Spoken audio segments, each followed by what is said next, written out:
Ladies and gentlemen, welcome to Pillar to Post, here within my dungeon. I am your dungeon dweller. My name is Pete Wall. Like I said, you are watching Pillar to Post. It is June 10th, 2017, and yes, I know, I am behind schedule. It has been a busy weekend. Now, not just a busy weekend, but it's also been a very messed up weekend for me. So that is why everything is late. I haven't been able to upload to Patreon properly like I've been wanting to. And that has to do with me helping out some neighbors and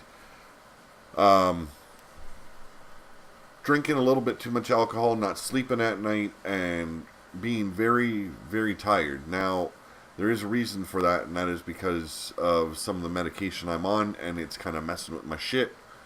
So I do apologize for all my videos being up late this week. I had promised you guys I was going to upload to Patreon this weekend and be having a strict schedule on when my uploads were going to be on YouTube, and that has not happened, and I'm pissed off about it. So I do apologize. I want to assure you that next week my schedule is a lot better, and I'll be able to do some of the things I wanted to do this week.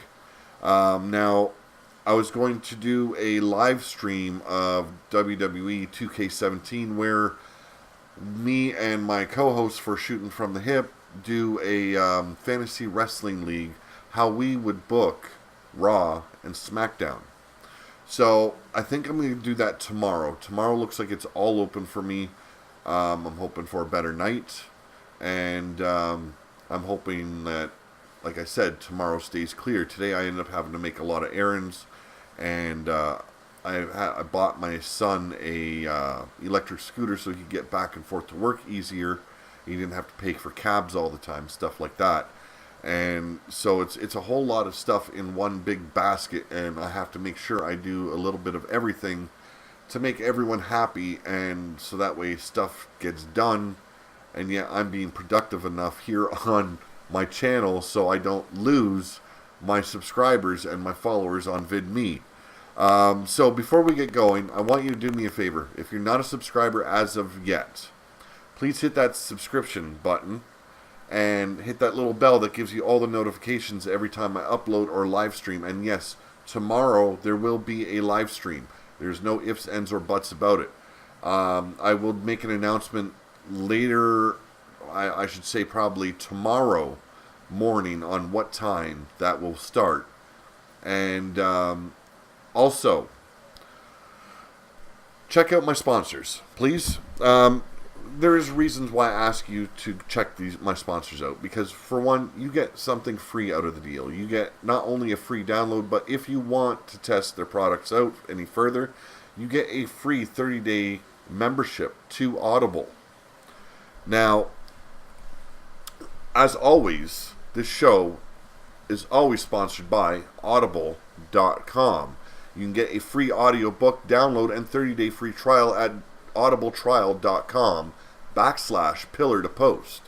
Now, they have well over 200,000 titles to choose from for your iPhone, Android, Kindle, or MP3 player, or any other device you might use that is capable of downloading an audiobook down to.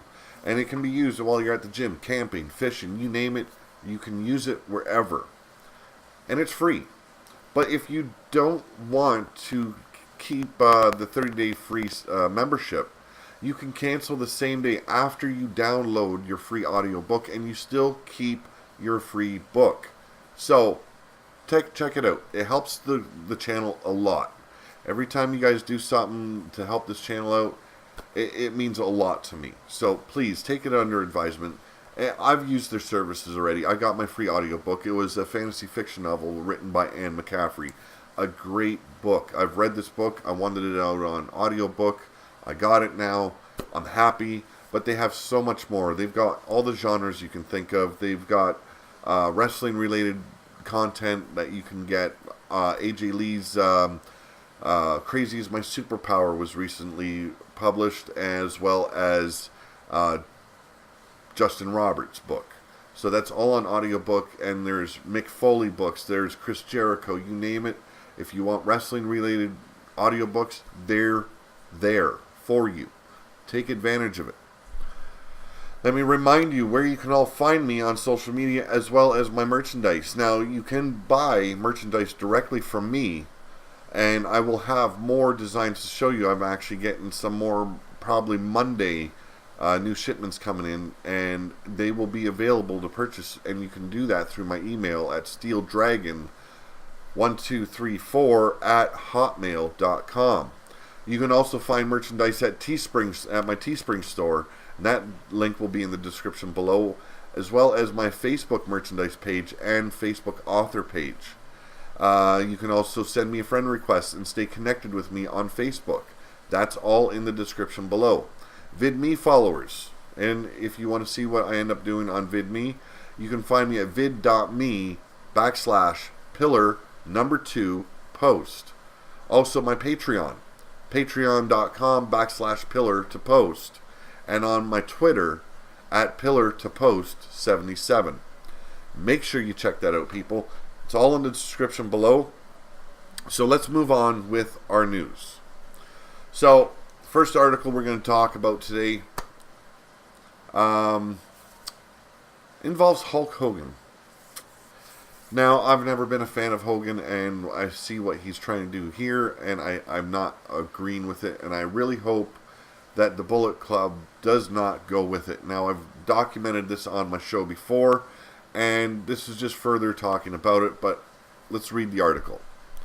So Toma Tonga, this is Haku's son and current New Japan Pro Wrestling star, recently spoke with WrestlingInc.com owner Raj Girl. Now in the interview, Tonga addressed Hulk Hogan, saying that he wants to join the Bullet Club. And you guys all remember this from months gone by. He goes on to say, "I did not see that article," Tonga answered when asked if he saw Hogan's comments about wanting to join the faction. He went on to say, "You never close the door to anything. It's whatever. But you know, a Bullet Club is open to anything, so I'm not against it, and I'm not for it." Now, Tonga debuted with New Japan Pro Wrestling in 2010 and has been a member of the Bullet Club since 2013. He's held the IWGP Tag Team Championship twice with Tonga Roa and the Never Openweight Six-Man Tag Team Championship once with Bad Luck Fale and Yujiro Takahashi. Now, when asked if he saw Hogan when he was growing up, Thomas said, "When I was younger, whenever we went with our father to a Hulk Hogan party, I guess the PG version of a party, but his 40th birthday I saw him and seen around the backstage locker room, but I don't think he remembers me." Now, NJPW is coming to the United States for 2 G1 special shows for next month in Long Beach, California. Both shows, at this moment, are sold out, and they've been sold out for a very long time now. On my show last night, I discussed an article involving Jim Cornette challenging Vince Russo to a shoot fight. Today, I bring you Vince Russo's response to Jim Cornette's shoot fight challenge, and he issues an apology. So, let's go on. You know what? Before we move on with this, I want to say, 18 years now, these two have been at each other's throats. It's starting to seem like the old movie back in the day. What was it called? Grumpy Old Men. This is what it's resorted to. Back and forth, slinging shit at each other over media and over television and over interviews and what have you. These guys are your quintessential grumpy old men. And you know what? I do love it because when Jim Cornette goes off, man, you cannot help but laugh at this guy and the way he goes after someone. It is priceless. So let's see what Vince Russo had to say. So former WWE and WCW head Vince Russo released a new video on his official YouTube channel responding to Jim Cornette's latest rant. In the video, Russo addresses Cornette challenging him to a shoot fight and offers him an apology. He goes on to say, would I fight Jim Cornette? Well, in order to answer that, you have to look at him. You've got to look at that barn door wide ass. You have to look at that Kamala belly. You have to look at those Gumby-like arms. Would I want to mix it up with somebody like that? Surely. I'd have to be out of my mind because no doubt an ass-kicking would be coming my way. So yes, I'm afraid of Jim Cornette, that ripped, chiseled stomach. And as for the $5,000, the amount Cornette offered Russo to fight him, Russo continued, I think Jim still thinks we're in Memphis circa 1970 when $5,000 actually meant something. Jim, $5,000 is not a lot of money. I don't need your $5,000. I'm doing fine, Jim. I'm on the #1 podcasting network in the country, Podcast One. Now, Vince explained that he's not going to resort to personal attacks and mentioned that he met Cornette's wife and heard nice things about his mother. However, while mowing his 5.5-acre estate today, he finally figured out what Cornette wants. Russo believes Cornette wants an apology. He believes once you apologize to a man and say, I'm sorry, then there is really nothing left. You can't go any further than that. So he goes on to say, Jim, I apologize, and I apologize for a lot of things, Russo said. First and foremost, I want to apologize for you blowing out your knees when you fell off that scaffold because you are a mark who didn't know how to take a bump. I want to apologize, Jim, for you putting Smoky Mountain Wrestling out of business. I want to apologize, Jim, for you being fired from Ring of Honor for a public emotional outburst. I want to apologize, Jim, for being fired from WWE for assaulting another employee. I want to apologize, Jim, because I'm from New York. I want to apologize, Jim, because in my entire life I was never fixing to do anything. I want to apologize, Jim, that I don't believe the Dukes of Hazzard is a reality show. That is good. That is good. So he goes on to say, I'd like to apologize that I never went on national television and dressed like the village idiot. Russo continued. He's apologizing for a lot. He said he would. He goes on and apologize that I never asked a wrestler to chew on an Alka-Seltzer so it would appear like he's foaming at the mouth. I want to apologize that even the great Terry Funk didn't get over when you had him come out of a box. But Jim, perhaps the two most important things, Russo says, I want to apologize for setting ratings records at both the WWE and TNA and also raising the ratings at WCW the whole 9 months that I was there. Wow, that's a bold statement. I sincerely apologize for that. And last but not least, Jim, from the bottom of my heart, I apologize for both Dixie Carter and Vincent Kennedy McMahon for choosing me over you. Because at the end of the day, 18 years later, that is what this is all about. It sticks in your craw because no matter what you do, no matter what you say, no matter what asinine promo you cut, it does not go away. From a creative standpoint, the numbers clearly dictate I was better than you, Russo determined. And he goes on and finishes with, and I know that is hard for you to accept, and I know that is hard for you to deal with. So that is why, from the bottom of my heart, I apologize. I am sorry, and I hope from this point on we can move forward. Son of a bitch, this is not going to end anytime soon now. Like I said, it's like watching grumpy old men all over again, but it's a lot more cold-hearted. I'm going to keep on following it. I'm going to keep on bringing you more of what these two are going to be saying towards each other because, believe me, this is going to go far. Jim Cornette is known to have a mouth on him. And Vince Russo, the same. They like to beak off whenever they can. But when you get to them in person, I guarantee you, both of them shut the fuck up really damn quick. You know what? Jim Cornette's a little bit different. You know, he wouldn't care. He wouldn't care if you kicked his ass. That mouth still be running. Vince Russo, though, he'd wait till you left and wait for a couple of days, and then he'd beak off once again. News on injured WWE star returning to action. Now, Emma made a surprise return at last night's WWE Raw live event in Jackson, Mississippi. So she tweeted, "Girl Power, hashtag WWE Jackson." And the article goes on to say Emma was on the losing side of a trio also featuring Alexa Bliss and Nia Jax as Sasha Banks, Mickie James, and Dana Brooke went over. Now, Emma has been out since suffering a shoulder injury at a WWE live event on May 7th in Liverpool, England. The injury occurred during a 6-woman tag team match where she was also teaming with Bliss and Jax against Banks, James, and Bayley. The spot saw Emma land bad on her right shoulder following a double knee drop from Sasha on the turnbuckle. It was evident a legitimate had occurred as the referee gave the X signal and stopped the match.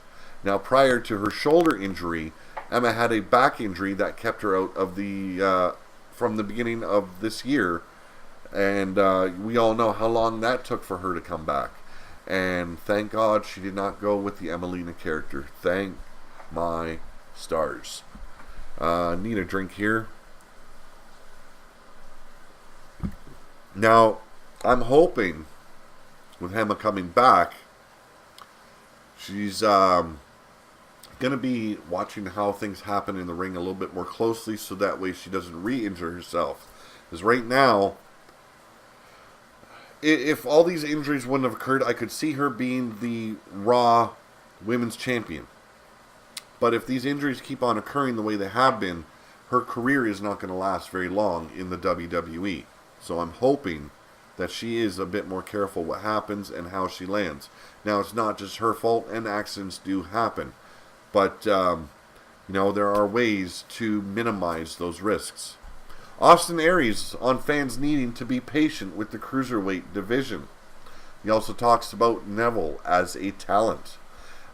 This was brought by USA Today. Now, USA Today's For the Win section caught up with Austin Aries recently, and here are the highlights from that conversation. The main takeaway from his newly launched book titled Food Fight, My Plant-Powered Journey from the Bingo Halls to the Big Time. And Austin Aries responds to the book is about food awareness and digging a little deeper into what's in front of us. It's not about any certain type of a diet or necessarily becoming a vegan. It's about taking another look at food, where it's coming from and what it's doing to us, and realize we all have a choice in that. And he was asked about the way forward for 205 Live.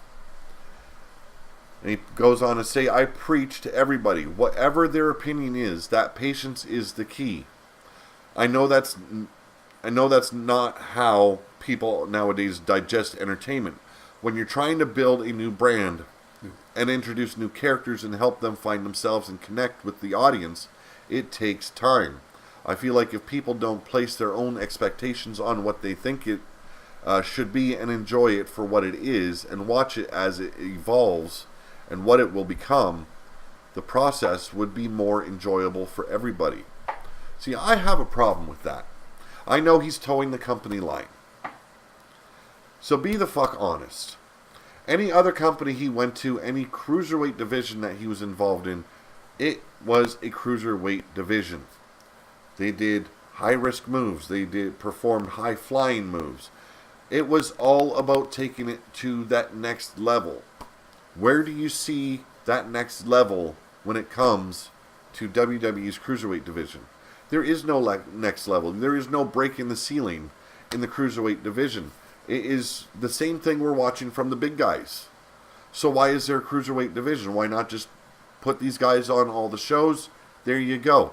They don't need a title to wrestle like all the other fuckers that are on the show.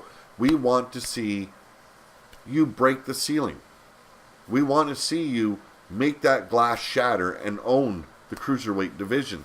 We don't get that. And I'm sick to death of everyone saying you need to be patient with 205 Live. You know what? When someone starts saying, hey, they're actually getting interesting, they're actually taking risks, I'll start watching 205 Live. I'll start reporting on 205 Live. But until that day happens, not going to happen. Not this guy. So he talks about Neville is a highly accomplished guy who is as talented as any guy in the company, and my accolades speak for themselves, and I have some name notoriety from being in the game a while. Excuse me. And if we're able to stabilize it, and that includes Brian Kendrick and bringing in Tajiri for a short time to allow time for some of those guys who will make their names over the next 10 years, that's a winning formula. Hasn't been a winning formula as of yet. We've got a few guys that are always in the spotlight. That's it. No one gives a shit about the other ones because, frankly, they're not being used properly and you're not acting like a cruiserweight division. So, I believe this is the last article. Ricky Steamboat. He talks about Ric Flair's impact on him and wrestlers learning differently today.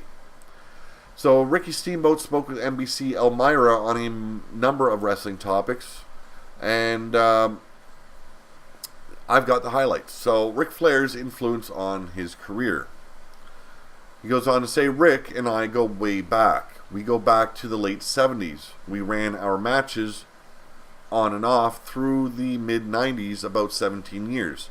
That was a guy who was 2 years ahead of me in the business, but went to bat for me in the Carolinas and Crockett Promotions, Mid-Atlantic Championship Wrestling at the time, and pointed it out that he'd like to do something with me, and from that point on, it made me a main event guy. And the rest is history. Sorry about that. I better take a drink. Now, comparing how this generation of wrestlers learned to how he learned. Ricky Steamboat says, when I started in the business getting in the ring, most nights I'd look across at a 15, 20-year-old veteran. And every night he would take me to the school. Right now at our WWE training grounds, we've got great instructors, but most times when these guys are looking across the ring, they're looking across the ring at someone with the same knowledge. Whether it be 3 months or a year or two of knowledge. Guys like myself and Arn Anderson, we're always trying to pass knowledge along. It's a key factor to being able to keep the business going. Now he was asked about his favorite matches in his career, and he went on to say, I've got 2 matches, and I've had over 6,000. Macho Man, Randy Savage at WrestleMania 3, and then, of course, 1989 when I beat Ric Flair for the World Championship. And I'd have to agree, those are my 2 favorite of Ricky Steamboat's matches. There have been a lot of great matches with Ricky Steamboat, but all in all, those are my all 2 favorites. Actually, one last article. Cena on who he should pass the torch to. So WSVN TV entertainment reporter Chris Van Vliet interviewed John Cena, who was promoting the premiere of Season 2 of American Grit.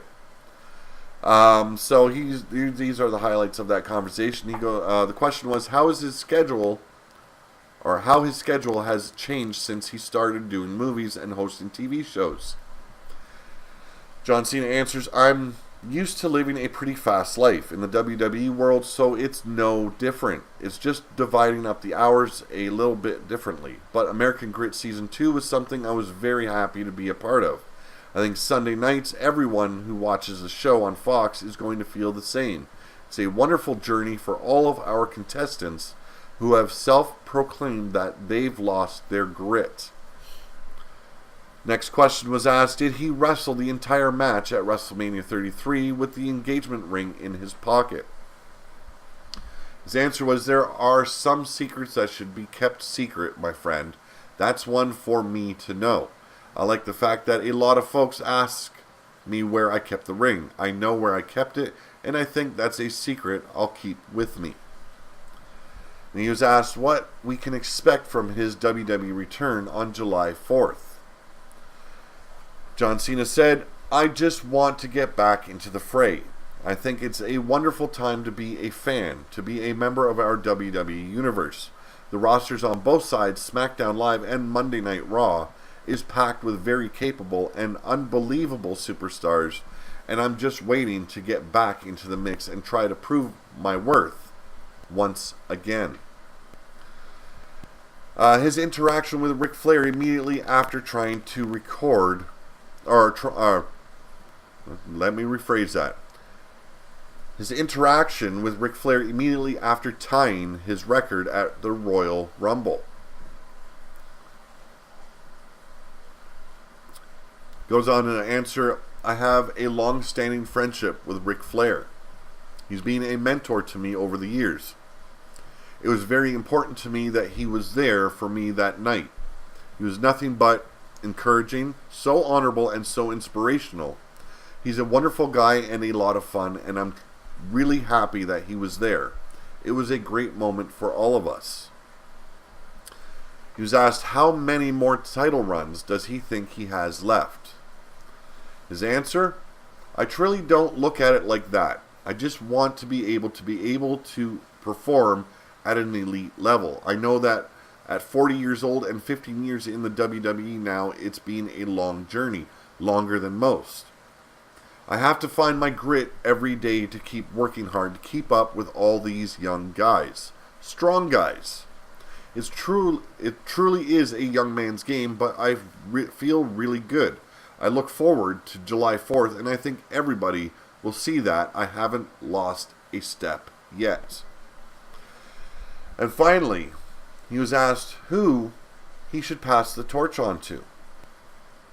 Now, I already read the article, but I think he's kind of towing a company line here with his answer, and it kind of struck me as bullshit. So he goes on to say, "I think it's being passed without me. There's a lot of folks who are currently doing a lot of damage on the roster. The show is thriving in my absence. I think it's extremely competitive. I did win the 16th championship at the Rumble, but I was unfortunate in my first defense at Elimination Chamber, and before that, I hadn't really been in the championship picture for a while. I think the company is moving on quite well. I don't know if there needs to be a formal anointment, but they are really doing well without me. If that was so, then why did the WWE beg you to return earlier than you were wanting to? Because the ratings were dropping, and they think John Cena will make those ratings pop back up. If that was the case, that they were doing so good without you, then why, oh why, did they beg Mr. John Cena to return?" Now, I'm not a big John Cena fan. I do respect what he's done in the business. I have found him entertaining. I have found some of his matches pretty damn good. But do I see him as someone that elevates the rankings? Yes. Young kids love this guy. Young kids love him, and a lot of women like him. So it works for WWE. And he always knows how to put on a great, entertaining show. And that's what it's all about, entertaining the fans. So I can understand why WWE begged him to cut his downtime off and come back earlier. Gotta respect the man. He takes care of his business, and he takes care of WWE. They need his help, he drops his shit, and he gets to work. Good on him. That's all for today. This has been Pillar to Post. I am your host, Pete Wall. Always hit that like button, and if you're on VidMe, please hit that upvote button, and always subscribe, as well as hit that little bell for your notifications. I will be back either later tonight to do a live stream of game, or I will be doing it tomorrow. I am not going to guarantee anything because this has been a wacky freaking week for me. So take it easy, all, and I will be seeing you very soon. And I do want to apologize. I did miss Lucha Underground this week, so I could not do a report on Lucha Underground. I do apologize for that, but next week, Lucha Underground is being reviewed back on this show. Thank you all. Have a good night.